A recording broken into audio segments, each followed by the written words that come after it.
अस्सलाम वालेकुम दोस्तों, कैसे हैं आप सब? ठीक ठाक हैं। आज हम बात करेंगे टैक्स रिटर्न फाइलिंग के बारे में और इसमें स्पेशली इनकम टैक्स रिटर्न के बारे में। बहुत बार दोस्तों के साथ डिस्कशन होती रहती थी कि यार जो सैलरीड पर्सन है वो टैक्स रिटर्न फाइलिंग किस तरह से करें। तो मैंने सोचा क्यों ना इसके ऊपर एक कंप्लीट वीडियो बनाई जाए जिसके थ्रू जो भी दोस्त हैं उनको फ़ायदा हो, वो देख के स्टेप बाय स्टेप अपना जो इनकम टैक्स रिटर्न फाइलिंग है वो खुद से कर सकें। तो इसके लिए मैं ये वीडियो बना रहा हूँ, उम्मीद है आपको पसंद आएगी। आप इसके ऊपर अपनी राय ज़रूर दीजिएगा। तो इसके लिए हम चलते हैं तो चलिए जी, की सबसे पहले बात करते हैं हम कि टैक्स रिटर्न फाइलिंग बेसिकली है क्या और ये क्यों इम्पोर्टेंट है। तो टैक्स रिटर्न फाइलिंग बेसिकली हमारी इनकम से रिलेटेड है कि हम जितनी एनुअल इनकम ले रहे हैं उसके ऊपर हम टैक्स कितना पे कर रहे हैं। गवर्नमेंट ऑफ पाकिस्तान ने, FBR ने मुख्तलिफ स्लैब शेयर की हुई हैं एनुअल इनकम के अकॉर्डिंगली कि इतनी इनकम के ऊपर इतना टैक्स है और इतनी के ऊपर इतना टैक्स है। जैसा कि पाकिस्तान के अंदर अभी जो करंट लॉ चल रहा है उसमें 6 लाख सालाना इनकम जिस बंदे की है उसके ऊपर 0% टैक्स है। और फिर इसी तरह so on and so forth, जिस जिस तरह आपकी इनकम स्लैब बढ़ती जाती है उस तरह टैक्स की वैल्यू बढ़ती जाती है। तो बेसिकली आपने ये जो अपनी इनकम है और ये टैक्स है ये डिक्लेयर करना है FBR को। ये बीइंग सिटीजन ऑफ पाकिस्तान ये लीगल रिक्वायरमेंट है यहाँ पे। और फ़ायदा इसका ये है कि जब भी हम कोई प्रॉपर्टी परचेज कर रहे हैं या कोई भी फाइनेंशियल ट्रांजैक्शन करते हैं उसके ऊपर आपने देखा होगा कि बैंक्स के अंदर भी वो आपको पूछ रहे होते हैं कि फाइलर हैं या नॉन फाइलर हैं।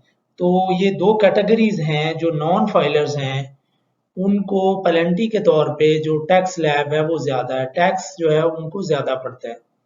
फॉर एग्जांपल अगर एक ट्रांजैक्शन पे एक फाइलर को 15% टैक्स है तो एक जो नॉन फाइलर है जिसने अपनी इनकम डिक्लेयर नहीं की हुई उसको 30% टैक्स पड़ेगा।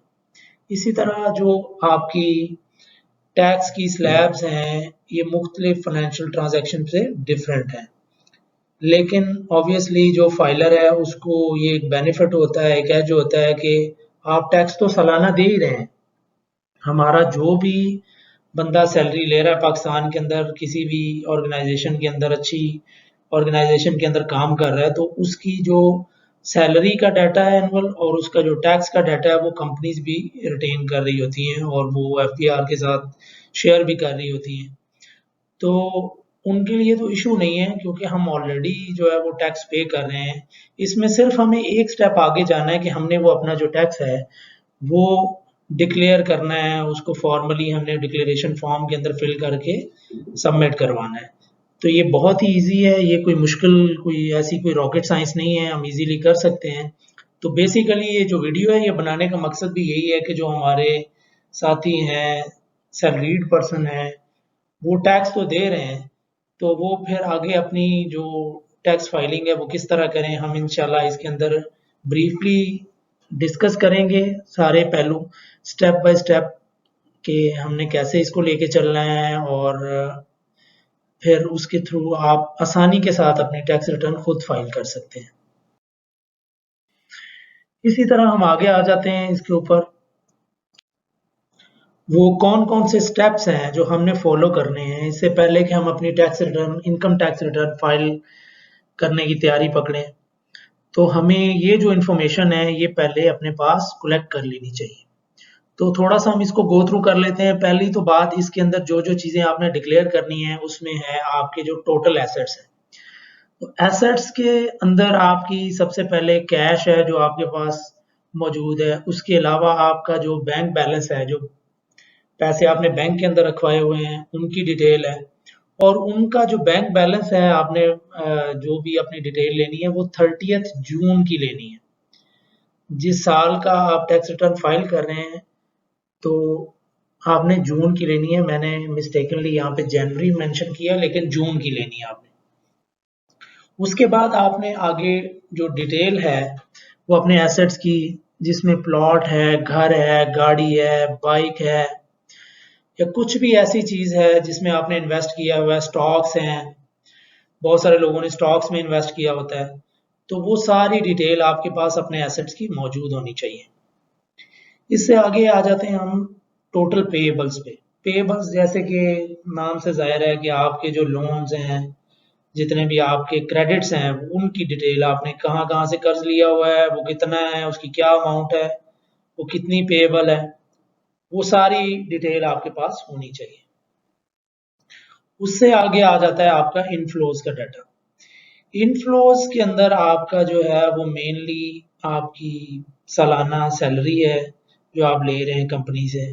उसके अलावा अगर आपका कोई और भी इनकम सोर्स है तो वो भी आप इसके अंदर डिक्लेयर कर सकते हैं। लेकिन सैलरीड पर्सन जो है वो बेसिकली उनका तो एक ही सोर्स होता है, वो इनकम है। और वो जो एनुअल इनकम है वो बाज़ दफ़ा आपकी जो कंपनीज हैं वो आपको एक सर्टिफिकेट भी देती है एनुअल, जिसके ऊपर आपका एनुअल इनकम लिखी होती है, और उसी सर्टिफिकेट के साथ आपकी जो एनुअल टैक्स डिडक्शन है वो भी मेंशन हुई होती है। तो आपको अगर टैक्स की डिडक्शन भी की इंफॉर्मेशन भी चाहिए तो वो आसानी से आपको उसी सर्टिफिकेट से मिल जाएगी। वरना आप जो आपका एचआर डिपार्टमेंट है उससे रब्ता करें तो वो आपको एनुअल सैलरी और उसके अगेंस्ट जो उन्होंने टैक्स काटा है वो सारा आपको डिटेल उसकी फराहम कर देंगे। ये कोई मुश्किल बात नहीं है। उसके बाद आपके आ जाते हैं आउटफ्लोज। आउटफ्लोज के अंदर हमारे जितने एक्सपेंसेस हैं, आप रेंट पे कर रहे हैं, आप बच्चों की फ़ी पे कर रहे हैं, आप व्हीकल मेंटेनेंस में कोई एक्सपेंस कर रहे हैं, आप यूटिलिटी बिल्स पे कर रहे हैं, वो सारी डिटेल आपके पास होनी चाहिए कि वो आपके कितने एक्सपेंसेस हैं। और इसके अंदर आप जो सालाना टैक्स दे रहे हैं अपनी सैलरी के अंदर, वो भी इंफॉर्मेशन आपके पास होनी चाहिए, जैसे कि मैंने अभी बताया कि वो आपको मिल जाएगी आसानी के साथ। तो अगर हम इसको सम अप करें तो जी 4 डिटेल्स हैं आपको जो टोटल लेनी है। एक तो पहले आपके पास टोटल एसेट्स हो गए, सेकेंडली आपके टोटल पेएबल्स हो गए, थर्ड आपके इनफ्लोज हो गए, और फोर्थ इसमें आपके आउटफ्लोज हो गए। ये 4 इंफॉर्मेशंस आपने पहले ले लेनी है और अपने पास नोट डाउन कर लेनी है, इससे पहले कि आप ये सारी इंफॉर्मेशन पोर्टल के अंदर डालें, ताकि आपके पास सारी डिटेल मौजूद हों और फिर डालते वक्त आपको कोई परेशानी का सामना ना करना पड़े।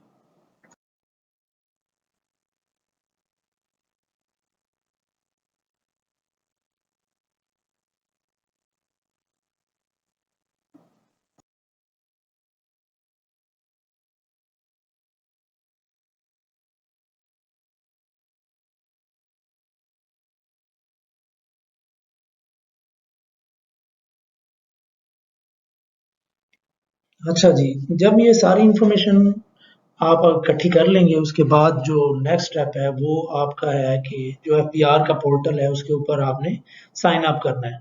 फर्स्ट टाइम ज़ाहिर है अगर आप कर रहे हैं तो आपने वहाँ पे अपना आईडी कार्ड नंबर और पासवर्ड आपने डालना है और अपना एक यूज़र आईडी क्रिएट करना है जो यूनिक होगा। और उसके बाद सिलेक्शन है जो डिक्लेरेशन फॉर्म की, आपने किस तरह से वो इन्फॉर्मेशन फिलअप करनी है, कंप्यूटेशंस को किस तरह देखना है, ये सारी चीज़ें हम लोग डिस्कस कर रहे होंगे। और इंशाल्लाह स्टेप बाय स्टेप ये सारी चीज़ें मैं अपनी स्क्रीन शेयरिंग के साथ आप लोगों से डिस्कस करूँगा, ताकि आपको अच्छी अंडरस्टैंडिंग बिल्ड हो जाए और जो भी सैलरीड पर्सन है वो आसानी के साथ उन स्टेप्स को फॉलो करते हुए अपनी इनकम टैक्स फाइल कर सके। तो आज की वीडियो जो है वो यहाँ तक थी। आप अपनी कीमती राय जो है वो उससे ज़रूर आगाह करें कि आपको ये वीडियो कैसी लगी। इंशाल्लाह नेक्स्ट वीडियो मैं डिटेल के साथ रिकॉर्ड करूँगा। हम शुरू करेंगे लॉगिन से और फिर स्टेप बाय स्टेप हम आगे चलेंगे कि वो इन्फॉर्मेशन जो आपने कलेक्ट की है उसको आपने ऑनलाइन पोर्टल पे किस तरह एंटर करना है और कंप्यूटेशंस किस तरह देखनी है और फिर आगे उनको सबमिट कैसे करना है। Thank you very much. अपनी फीडबैक, अपनी राय जो है वो कमेंट्स में नीचे शेयर करें लाजमी। अपना ख्याल रखिए। Take care. अल्लाह हाफिज़।